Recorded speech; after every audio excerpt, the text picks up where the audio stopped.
नमस्कार,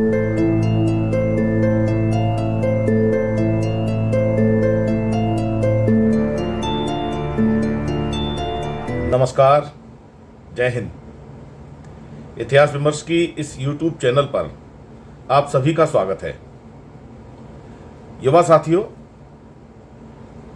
आज मैं आप लोगों से चर्चा करने वाला हूं जो फर्स्ट ईयर में इस वर्ष जिन छात्रों ने प्रवेश लिया है उनके संदर्भ में। BA, BSc, BCom, BHSC, BBA, BCA, जिस क्लास में भी इस वर्ष जिन विद्यार्थियों ने फर्स्ट ईयर में प्रवेश लिया है, एडमिशन लिया है, उनसे आज मैं इस वीडियो के माध्यम से कुछ चर्चा करना चाहता हूं। और ये चर्चा क्यों करना चाहता हूं, ये विषय क्यों निकल के आया, उसके पीछे भी एक कारण है।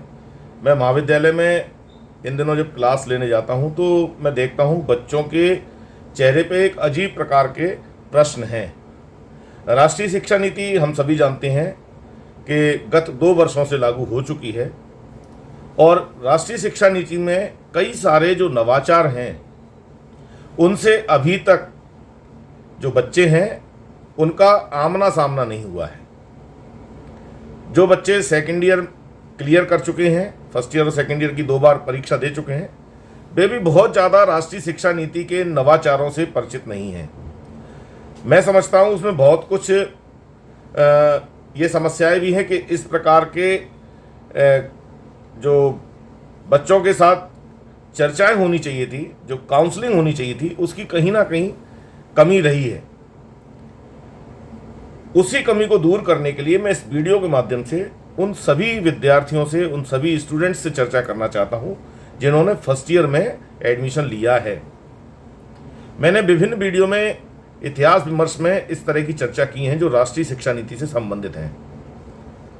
किस प्रकार से परीक्षा का पैटर्न रहने वाला है, किस प्रकार से CC इत्यादि होने हैं, किस प्रकार से वोकेशनल कोर्स में फाइल तैयार होगी, किस प्रकार से फील्ड प्रोजेक्ट में या इंटर्नशिप की फाइल किस प्रकार तैयार होगी। इस प्रकार के तमाम वीडियो आपको इतिहास विमर्श की इस YouTube चैनल पर मिलेंगे।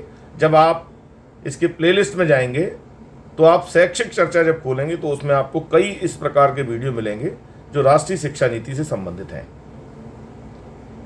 आज मैं चर्चा जो करने वाला हूं वो कुछ खास चीज़ों पे करने वाला हूं। विद्यार्थियों को ये पता नहीं है क्योंकि वो उन्होंने एडमिशन लिया और सीधे MP ऑनलाइन जाके उन्होंने अपना फॉर्म भर लिया है। उस फॉर्म में क्या सब्जेक्ट चयन करना है, कौन सा वोकेशनल कोर्स लेना है, क्या फील्ड प्रोजेक्ट लेना है, इस प्रकार की कोई तैयारी ना तो विद्यार्थियों ने की और ऑनलाइन वाले जो लोग हैं जहां से ये व्यवस्था हुई है उनको इतनी जानकारी रही नहीं, तो उन्होंने जो देखा वो क्लिक किया और आगे बढ़ा दिया। खामियाजा बच्चे भुगतते हैं। तो सबसे पहले ये कहना चाहूँगा मैं कि अगर विषय चयन करते समय आपसे कोई गलती से दूसरा विषय चयन हो गया है जिसको आप पढ़ना नहीं चाहते, जिसके बारे में आप जानते नहीं हैं। कई बार अलग अलग स्कीम के विद्यार्थी जो हैं वो, जैसे मान लो साइंस का विद्यार्थी है वो आर्ट ले रहा है, या आर्ट का विद्यार्थी है उसने सब्जेक्ट पढ़े ही नहीं, उसने हिस्ट्री, पॉलिटिकल साइंस, सोशियोलॉजी पढ़ा है, अब वो इकोनॉमिक्स लेके चला आया, या उसने ज्योग्राफी ले लिया। तो या साइंस के विद्यार्थी ने कॉमर्स ले लिया। कई सारी इस तरह की समस्याएं होती हैं। तो उन्हें विषय का चयन करने का कोई जानकारी नहीं होती और उन्होंने किसी प्रकार की कोई काउंसलिंग भी नहीं की होती। ऐसी स्थिति में परेशानी उनको आती है। तो आप अपने महाविद्यालय में जहाँ भी आप हैं, ये पूरे मध्य प्रदेश के लिए मैं बात कर रहा हूँ जहाँ राष्ट्रीय शिक्षा नीति लागू हो चुकी है, आप अपने महाविद्यालय में जाएं और काउंसलिंग करें कि आपको कौन से पेपर पढ़ने हैं। घर में चर्चा करें अपने माता पिता से, बड़े भाई बहनों से, उनसे चर्चा करके विषय का चयन करें। दूसरा, यदि किसी कारण से आपके विषय गलत चयन हो गए हैं तो 30 तारीख के बाद संभवतः हायर एजुकेशन की साइट ओपन होगी और एक बार आपको विषय परिवर्तन करने का अवसर मिलेगा। उसके लिए आप रेगुलर अपने लोकल जो पेपर्स हैं, न्यूज़पेपर, आप उनको पढ़ते रहें कि इस प्रकार की जो खबरें होती हैं वो समाचार पत्रों से प्रमुखता से प्रकाशित करते हैं। और यदि इस प्रकार का MP हायर एजुकेशन से कोई समाचार आता है तो मैं इतिहास विमर्श के इसी यूट्यूब चैनल पर कम्युनिटी पर आपको वो समाचार प्रेषित करूंगा। मैं उस समाचार की जो खबर है उस खबर को इतिहास विमर्श पे कम्युनिटी पे अपलोड करूंगा। आप चाहें तो वहाँ से भी उस जानकारी को ले सकते हैं। इस प्रकार की जो महत्वपूर्ण जानकारी है समय समय पे मैं कम्युनिटी पे लाता रहता हूँ, जो आपके लिए बहुत महत्वपूर्ण है। तो आप उस टाइम पीरियड में अपने विषय का परिवर्तन कर सकते हैं। अब हम बात करते हैं मुख्य विषय के बारे में। जो मुख्य विषय है, मेजर सब्जेक्ट है, आपको एक मेजर सब्जेक्ट चुनना है जो भी आपने लिया है।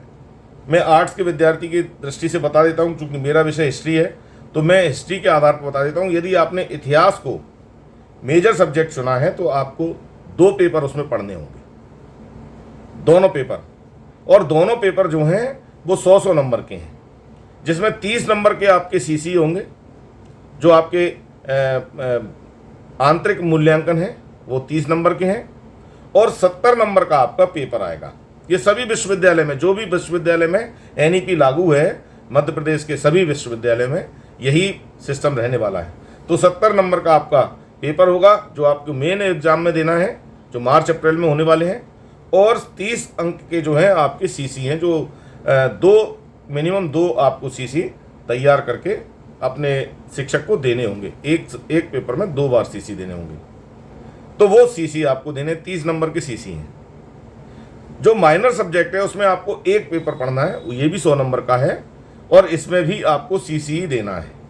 30 नंबर वो, 70 नंबर वो। एक है इलेक्टिव सब्जेक्ट, ओपन इलेक्टिव करके भी लिखा रहता है। इलेक्टिव में भी बिल्कुल सेम पोजीशन है। और यहाँ जो फर्स्ट ईयर के विद्यार्थी हैं वो जो माइनर और इलेक्टिव पेपर है वो वही पेपर पढ़ेंगे जो मेजर सब्जेक्ट का सेकंड पेपर है। मान लो हिस्ट्री किसी ने मेजर नहीं लिया, इलेक्टिव ले लिया है, तो हिस्ट्री का जो मेजर सब्जेक्ट का सेकंड पेपर है वही इलेक्टिव में आएगा, और यदि उसने माइनर लिया है तो वही माइनर में आएगा। आप चाहें तो मैंने इतिहास विमर्श पर बीए फर्स्ट ईयर के हिस्ट्री विषय के मेजर, माइनर और इलेक्टिव इसके सिलेबस को इस वीडियो के माध्यम से क्लियर किया है। आप चाहें तो उसको देख सकते हैं, वो पूरा सिलेबस आपको इसमें मिलेगा कि आप फर्स्ट पेपर में क्या पढ़ने वाले हैं, सेकंड में क्या पढ़ने वाले हैं, माइनर में क्या पढ़ने वाले हैं और इलेक्टिव में क्या पढ़ने वाले हैं। तो वो सारी चर्चा इसमें मिल जाएगी। और इन्हीं 3 मुख्य विषयों में आपको सीसी देना है। कई बार ये कन्फ्यूजन होता है, बच्चे आते हैं कि हमें फाउंडेशन में सीसी देना है, जबकि फाउंडेशन में सीसी है नहीं। फाउंडेशन में आपके 2 पेपर होंगे, पहला हिंदी और अंग्रेजी का। ये लैंग्वेज है, ये लिटरेचर नहीं है। कई बार बच्चे हिंदी लिटरेचर या इंग्लिश लिटरेचर लेते हैं तो वो लैंग्वेज वाले पेपर के दिन आ जाते हैं कि हमारा हिंदी है या अंग्रेजी है ना। ये लैंग्वेज है, भाषा का पेपर है, और वो लिटरेचर अलग है। यदि आपने हिंदी लिटरेचर लिया है तब भी आपको फाउंडेशन में हिंदी भाषा पढ़नी है। इंग्लिश लिटरेचर लिया है तब भी आपको ये पढ़ना है, ये कंपलसरी है। इसमें चयन की कोई गुंजाइश नहीं, ये आपको लेना ही है। चयन की जो गुंजाइश है वो इन 3 विषयों में है जो ऊपर आपने देखे हैं, मेजर, माइनर, इलेक्टिव। ये आप अपनी चॉइस से ले सकते हैं। तो फाउंडेशन में आपको जो पहला पेपर है ये भी 100 नंबर का है। 50-50 नंबर के जो हैं आपके क्वेश्चन आएंगे हिंदी और अंग्रेजी में। और दूसरा पेपर जो है वो योगा और पर्यावरण का है, ये भी 50-50 के हैं। ये दोनों पेपर 100-100 नंबर के हैं। और जीवाजी विश्वविद्यालय में इसमें जो परीक्षा का पैटर्न है वो आपको OMR सीट पे बबल्स को काला करके इसके आंसर देने हैं। जो पहले 3 मुख्य प्रश्न थे, मेजर, माइनर, इलेक्टिव प्रश्न पत्र थे जो मुख्य पेपर थे, इन चारों में आपको परीक्षा के समय 3 घंटे का समय मिलेगा। और फाउंडेशन के दोनों पेपरों में जो हिंदी, अंग्रेजी और योगा, पर्यावरण, इसमें आपको 2 घंटे का समय मेन परीक्षा में मिलने वाला है।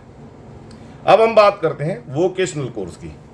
वोकेशनल कोर्स की एक पूरी कंप्लीट लिस्ट है, उसमें 25 विषय दिए गए हैं। चूंकि सभी महाविद्यालय में फैकल्टी की समस्या है, ज़्यादा शिक्षक नहीं है, इसलिए महाविद्यालयों ने अपनी सुविधानुसार मिनिमम 2 विषय का चयन किया है और वो अपने यहाँ वोकेशनल कोर्स में उसमें चला रहे हैं।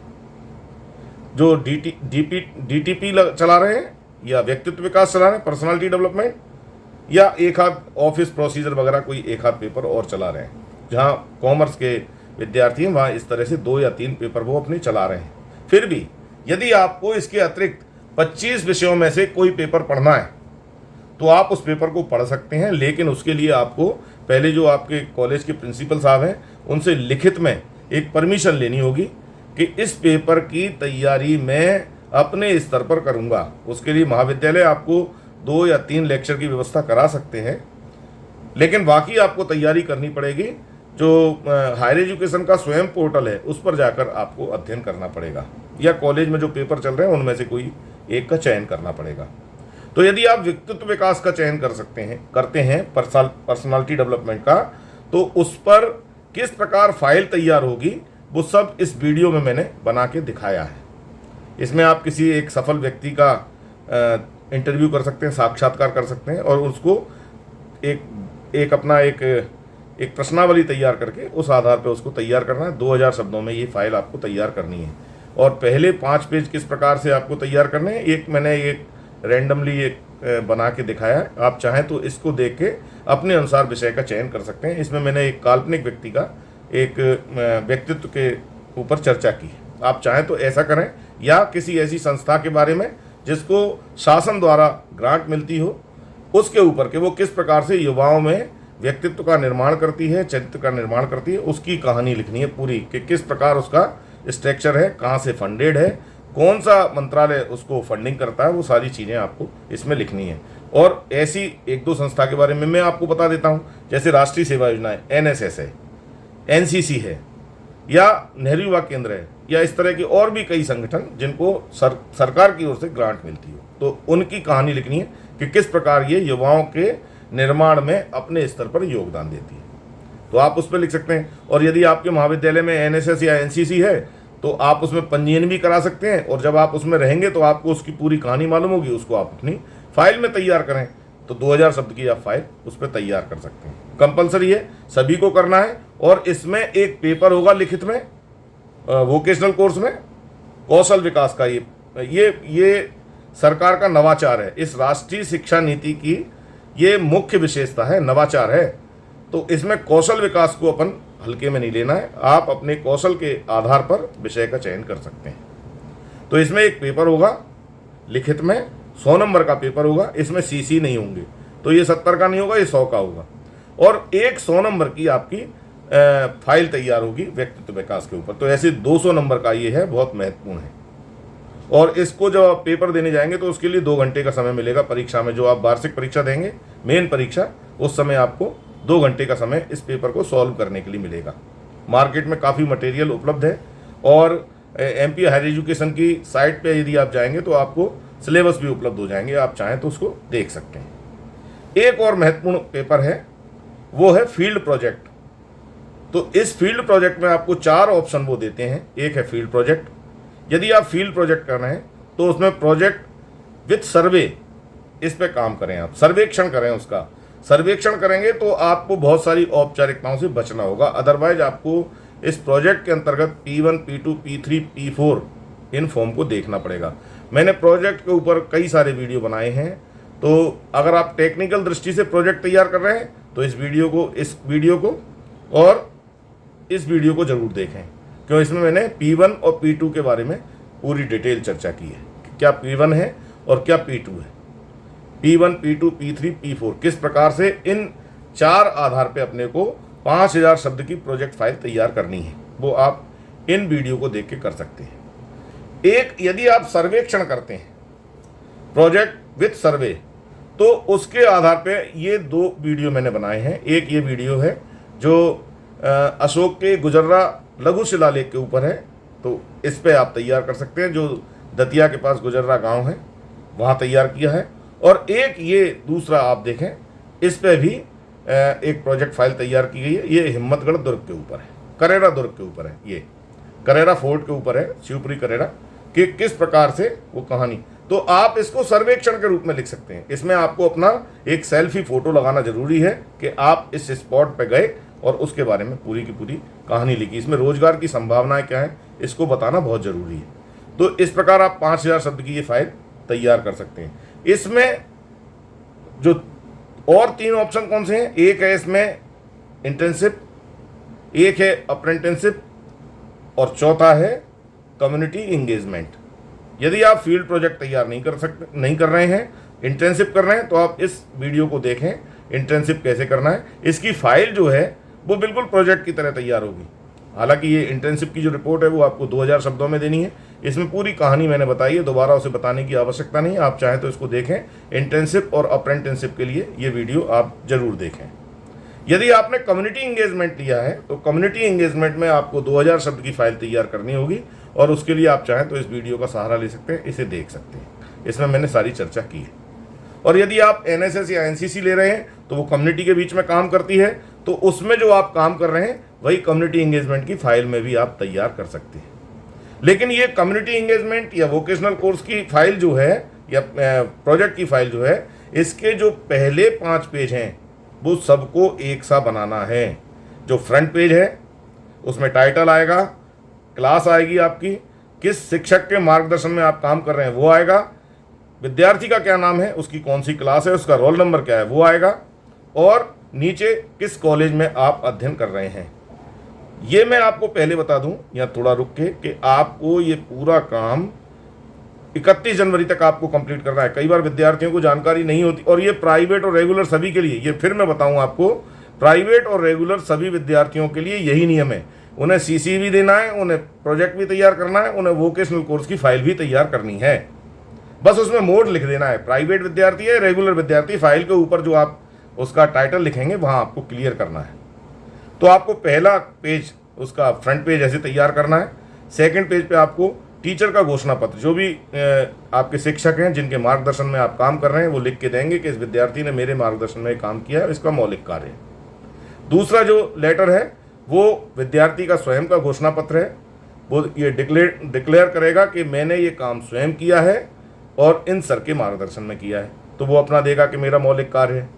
तीसरा जो इसमें पेपर लगेगा, अनिवार्य सभी को लगाना है, वो है आभार का, थैंक यू कहने का अवसर है। इसमें आप अपने माता पिता को, अपने दोस्तों को, अपने शिक्षकों को, सबको इसमें धन्यवाद दे सकते हैं। मैंने ये बना के भी दिखाया, आप चाहो तो इन फाइल में देख सकते हैं। कंप्लीट बना के दिखाया कि किस प्रकार आभार लिखते हैं, किस प्रकार शिक्षक का घोषणा पत्र है, किस प्रकार ये सारी चीज़ें आपको मिल जाएंगी। आप चाहें तो एमपी हायर एजुकेशन के वेबसाइट पे जाके भी इसको सर्च कर सकते हैं और देख सकते हैं वहाँ से भी, तो ये आपको मिल जाएगा। और इसके बाद आएगा चैप्टराइजेशन, एक अनुक्रमणिका कंप्लीट लिखनी है। पहले अध्याय में क्या है उसकी पेजिंग करनी है, कितने पेज से कितने पेज तक, कितने पेज से कितने, ऐसे पहला अध्याय, दूसरा अध्याय, तीसरा, चौथा, कम से कम 4 या 5 चैप्टर में आप अपनी पूरी बात कहें, चाहे प्रोजेक्ट लिख रहे हैं या अन्य।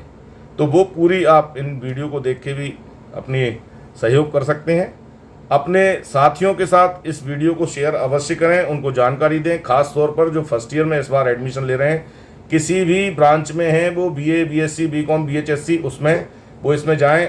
एक और बात मैं ये कह देना चाहता हूँ वीडियो ख़त्म करने से पहले कि कई बार ये गलतफहमी है राष्ट्रीय शिक्षा नीति को लेके अभी तक बच्चों को कि हमें 4 साल आप पढ़ना है। ऐसा नहीं है।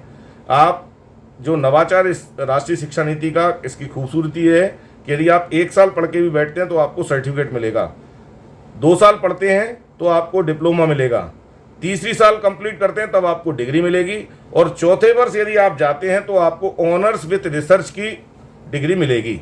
लेकिन ये उन्हीं को मिलेगी जिनके मेजर सब्जेक्ट में 7.5 ग्रेड पॉइंट होंगे। उसके संदर्भ में भी इसमें कई सारे वीडियो, आप चाहें तो इतिहास विमर्श में उनको जाके देखें, नहीं तो अगली बार अपन उस पर चर्चा करेंगे। यदि आपके कोई डाउट्स हैं तो मैं आपसे निवेदन करता हूं, आप इसमें चैट बॉक्स में जाकर अपनी समस्याएं लिखें। मैं उसके बारे में आपको जो जानकारी मुझे है वो मैं दूंगा।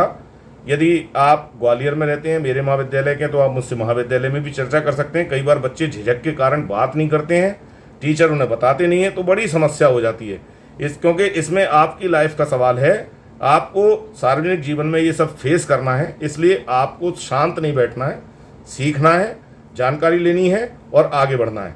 तो आप अपने मित्रों के साथ इस वीडियो को शेयर जरूर करें, ज़्यादा से ज़्यादा लोगों को। और जो भी इस वीडियो को देख रहा है वो अपने फेसबुक पेज पर, इंस्टाग्राम पर, ट्विटर पर, जहां आप हैं वहां इसको व्हाट्सएप ग्रुप पर इसलिए शेयर करें जिससे ज़्यादा से ज़्यादा लोगों को ये जानकारी मिले, क्योंकि बच्चे परेशान हैं, उन्हें जानकारी नहीं है, कॉलेजेस में जानकारी मिल नहीं पा रही है, वहाँ कोई बात करने को तैयार नहीं है। तो आप इस वीडियो के माध्यम से उनको जागरूक करें, ये जानकारी उन तक पहुँचाएँ। इतिहास विमर्श में अगली और वीडियो में मैं इसी प्रकार की और जानकारी लेके फिर उपस्थित होऊंगा। तब तक के लिए आप सभी को बहुत बहुत धन्यवाद। जय हिंद।